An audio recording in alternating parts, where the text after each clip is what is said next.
Good morning, First Church. John and I are really happy to be with you today on Stewardship Sunday to talk about why we choose to give to First Church. And we instantly agreed that the major reason is our children. John and I joined First Church back in 1998 because we wanted our children to grow up in the church community. And anyone that meets our children tells us how wonderful they are, what wonderful human beings they are. And we agree, but we believe that that's because they were part of this community who helped shape their values and who they are in the world. And I also think about other families that came before us. Today, being here, I had a chance to revisit our fantastic history wall in the narthex that Claire Gebben created. And you're reminded that First Church has had tough times before. There's the Chinese exclusion and the decisions the church made about that. There's World War I. There's the Spanish flu pandemic, when I'm going to guess they had to wear masks too. There's the Great Depression, the World War II, the 60s, and the 70s, when the billboards said, "Turn out the lights, the last person leaving Seattle." Each of those had to impact First Church. And even when John and I joined the church wasn't growing, and church leaders made difficult decisions to spend money they were saving for the future to try to keep the story going. And we're still here. And then there was the earthquake. And our beloved sanctuary suffered damage. And for a while, we worshiped down in Drury Hall, and we were able to make those repairs and come back to the sanctuary. But again, the decision was we may not be able to survive the next one in that building, and we decided we needed to sell. And I remember that meeting in Drury Hall where the offer on the table was that we needed to demolish the sanctuary.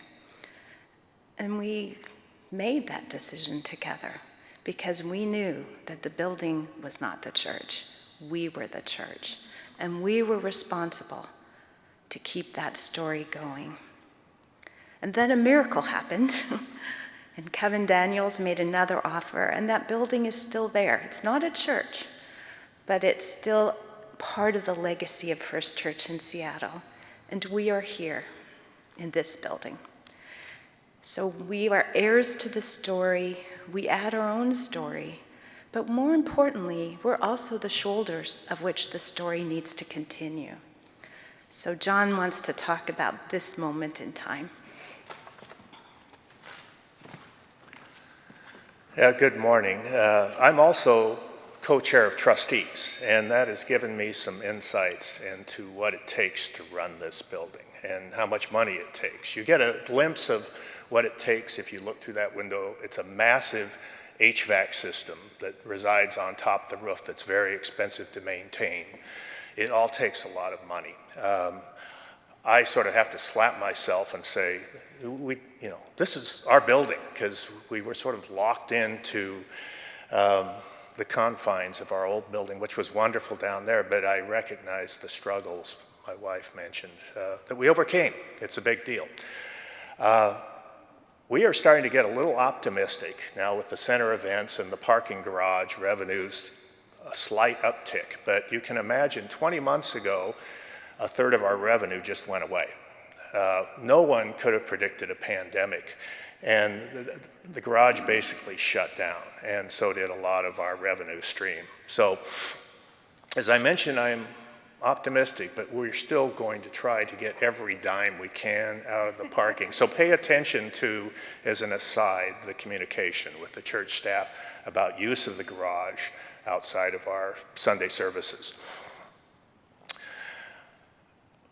We decided to give some money and support this campaign, which will be collecting these cards at the end of the service. And what we've done is made a stronger pledge this year because it's greatly needed, and we're urging you, if you can, to do the same. We also have provided funds for the capital campaign, and what we did this year is we gave stock.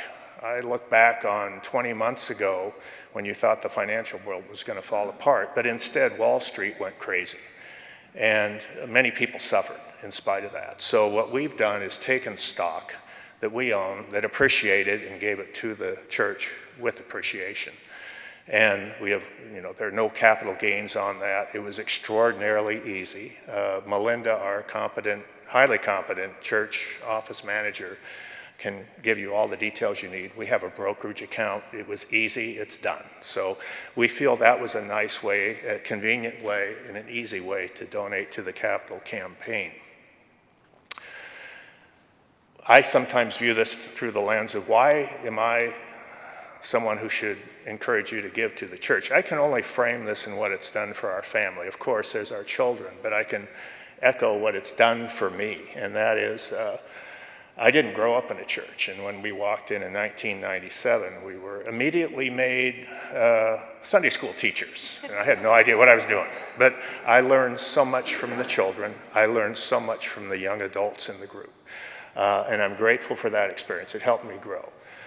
I am also grateful for the adult ed classes that we've had. Some have made me feel really uncomfortable, but that, in my opinion, is how you grow as an individual, is through that discomfort.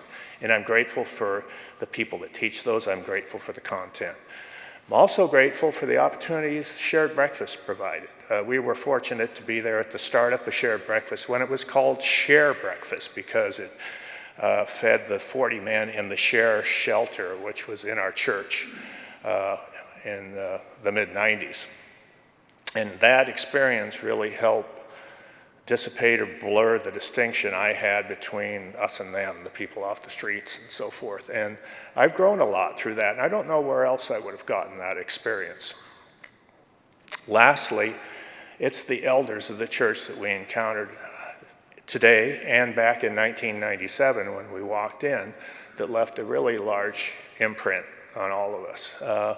They were so kind, but you also saw in their eyes how they dearly wanted the church to continue. And they sort of viewed us and younger people in the church as the future of the church. And that's another reason I'm here, and how important it was to them to see this church continue. And so as I walk by the history banner that Deb mentions, I often reflect back on what this period's going to say about us, this decade. And so I'm hopeful it'll say that the staff and the volunteer group, quickly put services online. And the kids of 2040 will probably say, well, so what? But it was a big deal. And I also hope it acknowledges the dedication of the Shared Breakfast group for continuing the feeding program during this difficult time. They've had a lot of obstacles, whether it's supply line issues or safety issues, but they've continued that on. But also I hope it'll say, as a congregation, we banded together and brought this church back to financial stability. So thank you very much.